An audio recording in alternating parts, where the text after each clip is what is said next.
Hola, soy Alex, soy el profesor de Seguridad 1 y Seguridad 2 y hoy estamos aquí para explicar el tema de emergencias. Como siempre hago en estos casos, empiezo explicando un poquito la normativa que recoge este sector o que aplica a este sector, mejor dicho.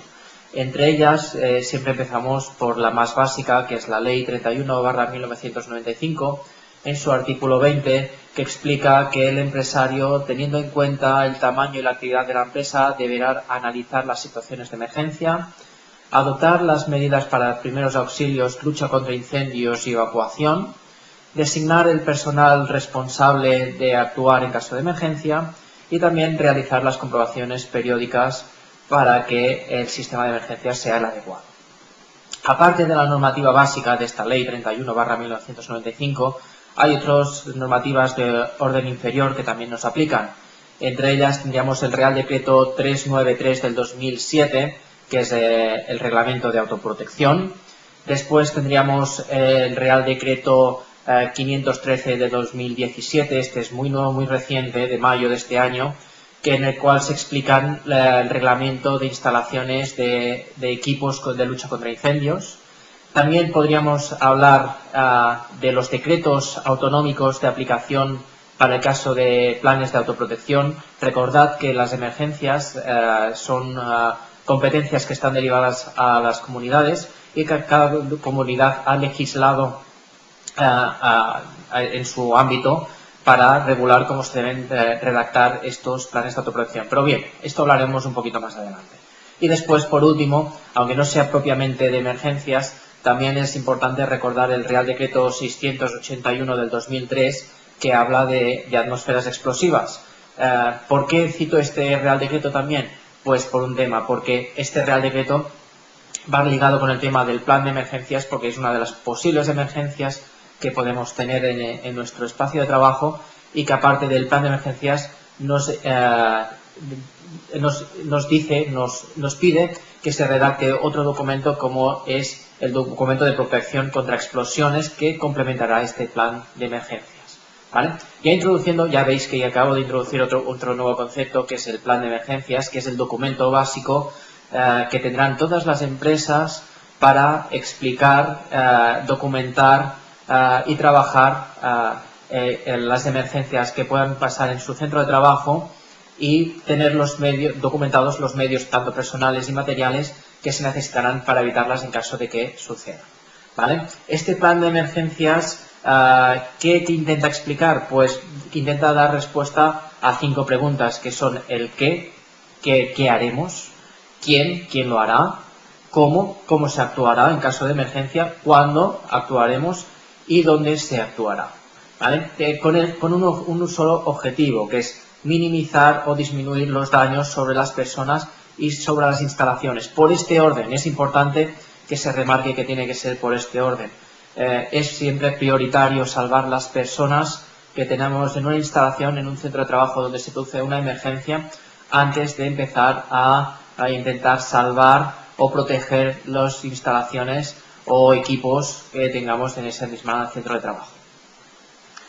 ¿Qué tipos de emergencia tenemos? Si los clasificamos según el origen, pues pueden ser un fuego o un incendio, una explosión, una nube de gas tóxico, un vertimiento de producto químico, un terremoto o un derrumbamiento o un atraco, podrían ser varios. Lo que tendremos que saber es, para mi centro de trabajo, para la actividad que estoy documentando en este plan de emergencias, cuáles son las que nos aplican y hacer una pequeña cuantificación por el método de evaluación que creáis conveniente de cuál es la más peligrosa, cuál es la más probable que pase y por tanto la que destinaremos más recursos y más tiempos en tener controlada en caso de que pase.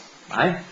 También si las analizamos según la magnitud, pues tenemos 3 tipos de magnitudes. Tenemos el conato de emergencia, tenemos la emergencia parcial y la emergencia general. Recordad que el conato de emergencia es aquella emergencia que con los medios propios se acabaría solucionando. La emergencia parcial sería aquella que puede pasar a parte de la empresa, pero parte de la empresa puede continuar trabajando normalmente. Y la emergencia general será aquella que afecte al conjunto de toda la empresa. En el conato de emergencias es un punto inferior, aunque lo solucionemos con los medios que tengamos allí, no afectará solo a la pequeña sección, al pequeño punto. Imaginaros, por ejemplo, un incendio en una papelera. Esto sería un conato de emergencias, ¿vale? Recordar también que para cada tipo de emergencias tenemos que tener un plan de actuación y designar los responsables que actuarán, ¿vale? En el plan de actuación explicaremos si se tiene que proceder a la evacuación, si se tiene que proceder a sectorizar, si se tiene que proceder a confinar el espacio, lo que sea necesario para contener la emergencia y que sea del calibre más pequeño posible. En cuanto a los recursos humanos presentes en la empresa, pues hay diversas categorías. La categoría mayor, la que es el máximo responsable en caso de una emergencia, sería el jefe de emergencias. Inmediatamente inferior sería el jefe de intervención. Después tenemos los equipos de primera intervención, equipo de segunda intervención, según el tamaño de empresa. Podríamos también tener un equipo de evacuación o de confinamiento, el equipo de primeros auxilios. Este equipo de primeros auxilios habitualmente es el que se encarga de actuar y de hacer el salvamento, las primeras curas antes de que llegue la ambulancia, ¿vale? Y por último tenemos el responsable del centro de control, que este responsable es el que se comunicará con el exterior, con los bomberos, con policía, con Guardia Civil, Protección Civil o bomberos, todos los servicios que necesitamos en ese caso, y que les pueda indicar telefónicamente, traspasarle toda la información que le vaya facilitando el jefe de emergencias para facilitar la actuación. Actuaciones que tenemos que tener presentes cuando tengamos un plan de emergencias instaurado en nuestra empresa. Pues que tenemos que tener a todo el personal formado, que la formación será diferente, la formación del personal que no tenga ninguna responsabilidad, que la gente que te estemos designando en estos equipos de intervención, jefe de emergencias, jefe de intervención, responsable de la central de comunicaciones, todas estas personas tendrán que tener una formación más específica, más intensa y más extensa para poder proceder a realizar sus tareas que les exige estos cargos. Después tenemos la información. Esta información puede ser con un tríptico que podamos repartir a los trabajadores. Podría ser también un tríptico que repartamos a la gente que venga de visita para que sepa cómo debe actuar en caso de una emergencia mientras esté en nuestro centro de trabajo. O podrían ser carteles informativos que colocamos por las empresas, por las paredes, informando de dónde se sitúan los puntos de evacuación más próximos, dónde están los extintores más cercanos o cómo actuar en caso de necesidad, de emergencia, ¿vale? Y por último, importante recordar que también es obligatorio que se haga un simulacro anualmente para comprobar la bondad de todo este plan y su utilidad. Recordar que también el simulacro de emergencia habitualmente se hace de evacuación, pero podríamos hacer un simulacro de emergencia de un vertido de producto químico o de un atraco, o de que una persona tuviera alguna enfermedad que le causaran alguna situación que pueda activar el plan de emergencias, o incluso un accidente laboral que incapacite al trabajador y que sepamos cómo debemos actuar en caso de esta incapacidad, de esta emergencia. ¿Cuáles son las fases de actuación que tendremos para cualquier de estas emergencias? Insisto en que cada una se definirá según la emergencia el tipo de emergencia que tengamos, lo definiremos de una manera o de otra, pero todas tendrán las mismas fases, con una pequeña salvedad que es la última, que ahora os explicaré.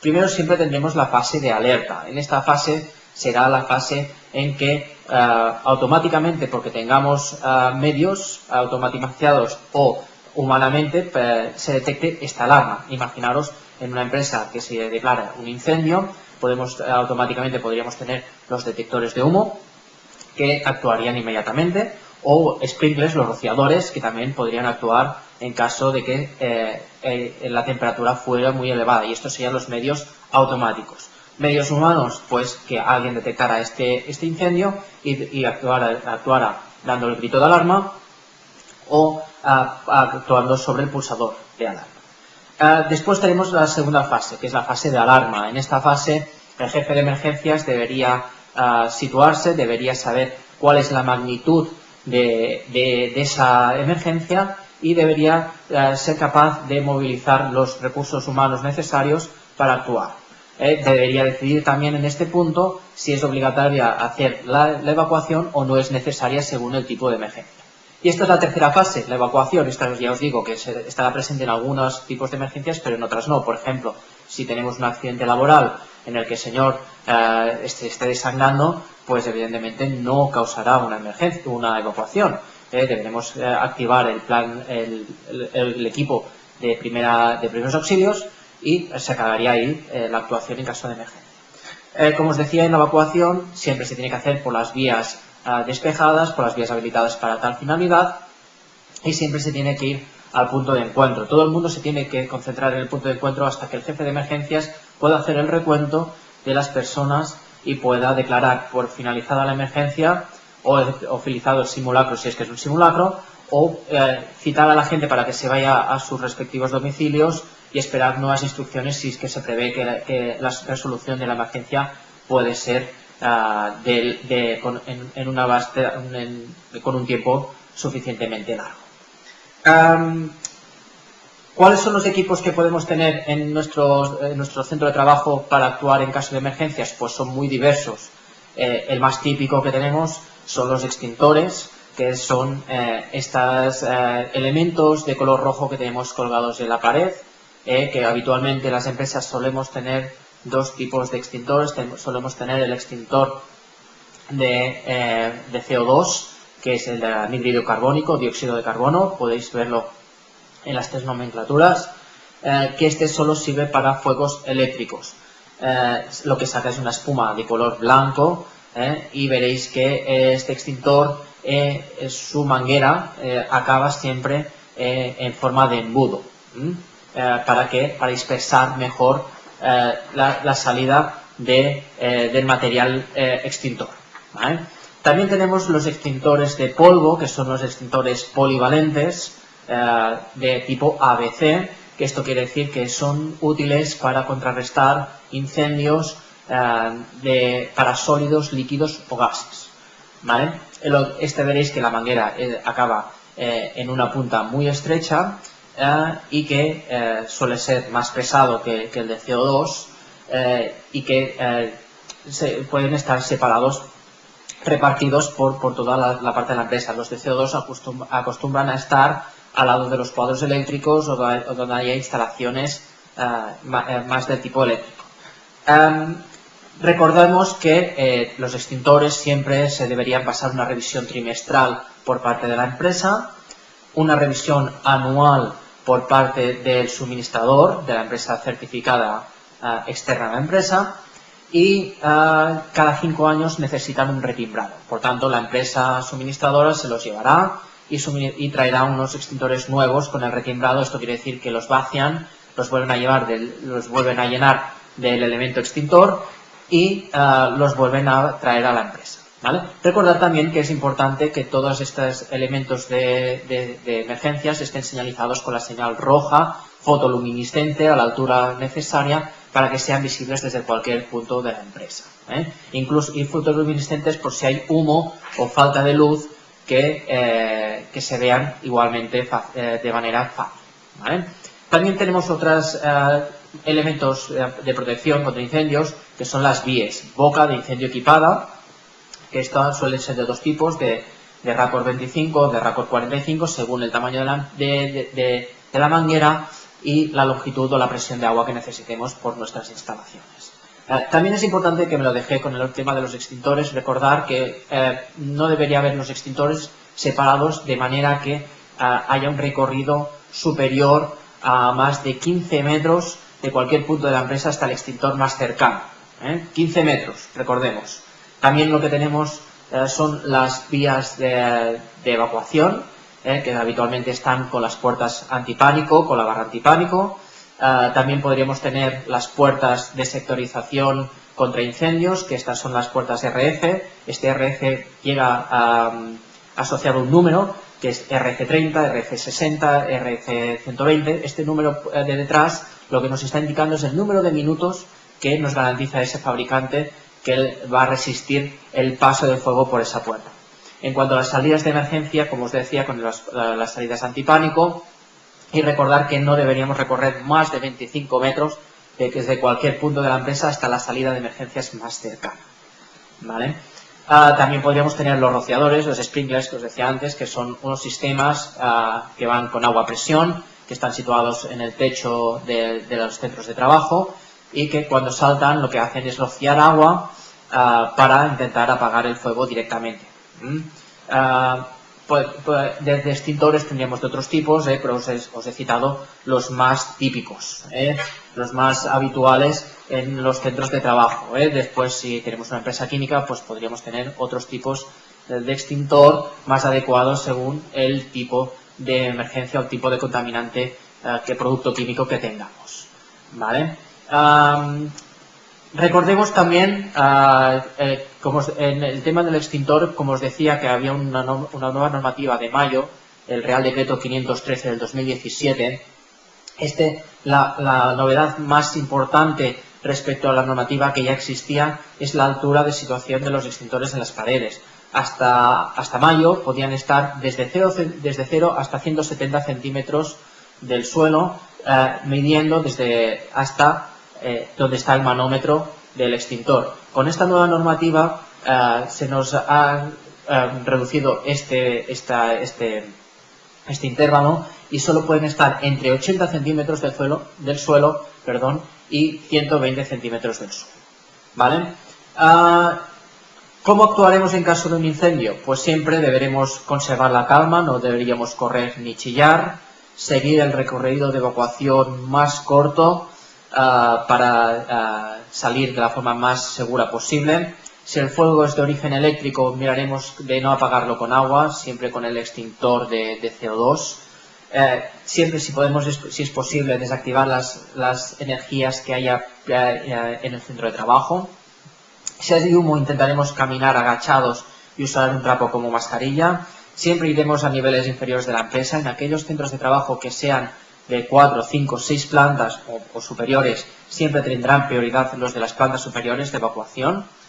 Antes de abrir una puerta, comprobemos la temperatura de la misma. Si está caliente, seguramente es que hay fuego detrás y no deberíamos abrirlo, puesto que nos está haciendo de barrera.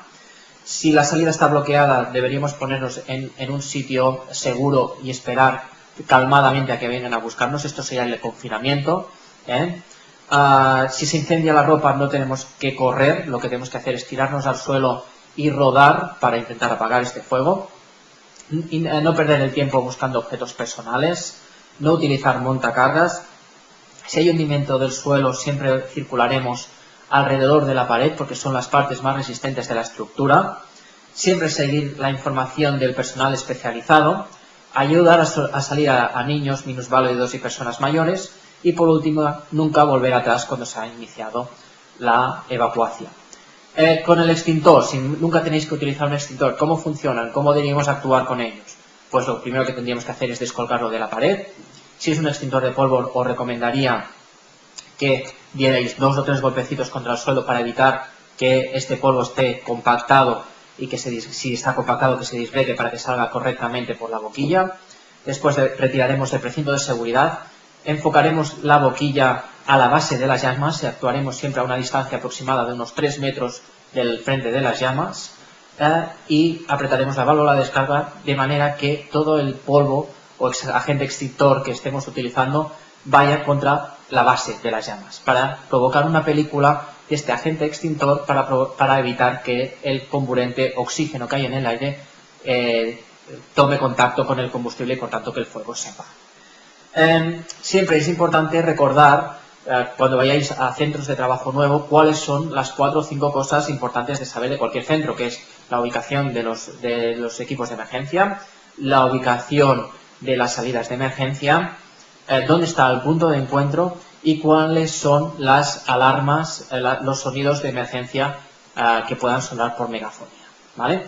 Con todo esto hemos hecho un resumen de lo que sería un plan de emergencias. Recordar que hay otros dos documentos, como os decía al principio, que uno de ellos es el documento contra explosiones, que esto viene relacionado directamente de las atmósferas ATEX, ¿vale? Este documento tiene que acompañar al plan de emergencias y se deben distinguir en él cuáles son las zonas que hay este riesgo de explosión y dirigirnos al plan de emergencias que tenemos redactado previamente para actuación en caso de emergencias, ¿vale? Por último, tenemos los planes de autoprotección.